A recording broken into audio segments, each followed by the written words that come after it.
Worldwide, agriculture is central to the daily livelihoods of many people. But it also contributes to greenhouse gas emissions, is largely controlled by corporations, and is often characterized by harsh conditions. We need to create a fairer and greener agricultural system, a system that is socially inclusive of the poorest farmers.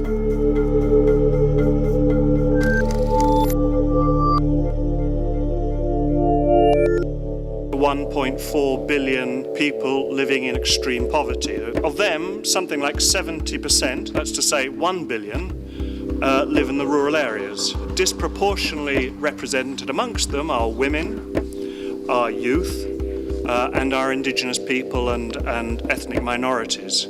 And what they do, by and large, is agriculture.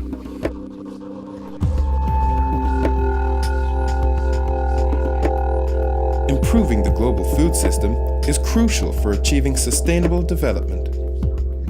The majority of the extremely poor and half of the undernourished people live in 500 million farms in developing countries.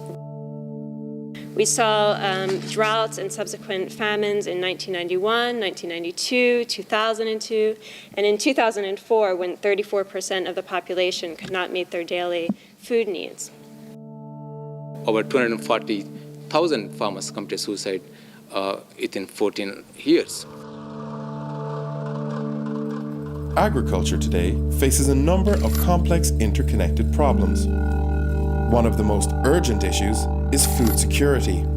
This is not just a matter of supply and production of food, it is also caused by weak purchasing power, cheap imports, and unfair trade rules. We are faced with unsustainable availability, access, and utilization of food more generally, and it is becoming a major development concern.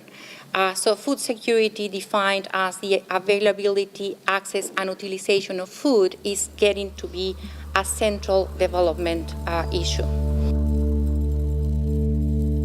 But food security is affected by many problems associated with industrial agriculture.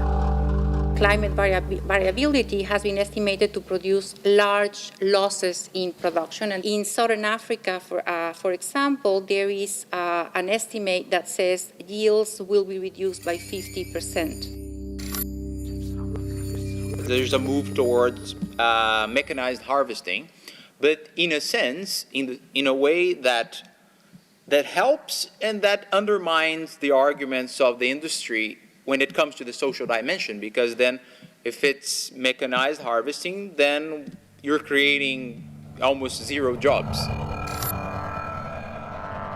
Land grabbing is also not helping the matter, because just recently we had that New Forest Company in Uganda has driven out about 20,000 farmers, and they are homeless, and again, they don't have source of livelihood. So poverty continues.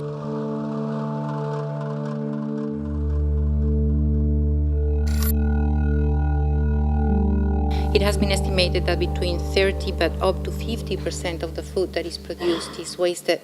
And it is wasted mainly within developed countries at the point of consumption. But because Malawi is a land-scarce country, this production has to come through agricultural intensification. But this is problematic because Malawi has very low soil fertility. So any type of intensification strategy requires the use of fertilizers. And what we've learned from the South Asian Green Revolution is that high levels of fertilizer increase toxins in groundwater, which of course have resultant impacts on human health and ecosystems. Biofuels are also a major concern. Based on plants, biofuels have the potential to reduce carbon emissions, but can have a negative effect on poverty reduction and food security. Yeah, do it. It's really good. It's the plant of the future. You're getting into some big business here. Persuasion to the farmers, economic incentives to the private biodiesel industry to get in there. And in the end, the result has been, again, like in the two previous cases, low yields, uneconomical as a feedstock, private biodiesel industry is running away, smallholders being abandoned because there's no market. One solution to these problems can be found in the empowerment of small-scale farmers. There is data showing that traditional farming employs a much higher number of people per hectare than intensive industrial agriculture does. In the literature, there is still the finding that small-scale diversified farming still has higher yields than larger farms, and usually they use environmentally sustainable technology. There are many examples that prove the strength and feasibility of this small-scale farming approach. One of them is the food sovereignty model. Food sovereignty was the viable agricultural model for facing ecological and social crises, particularly in the south. It's something that has been emerging out of a very long process for more than 15 years. Okay, it's a very well articulated framing of a different approach to food production and agriculture. Food sovereignty is a grassroots agrarian reform model that also improves food security. It gives priority to sustainable agroecological methods, autonomy for people to collectively define their food system, local production and consumption, fair and secure access to land, water, and seed for farmers, gender equality and well-being, and rejecting corporate control. An example is the Deccan Development Project in India. The Deccan Development Society was established in 1983. They started in 1 or 2 villages first, then they expanded to 75 villages now. They started, leasing in land, wastelands in the villages and cultivate them and produce food and distribute on equity basis. And they're moving towards chemical-free and GM-free zones. So they try to deconstruct the hegemonic discourse and trying to construct alternative discourse on the ground, and also bring green into socialization process.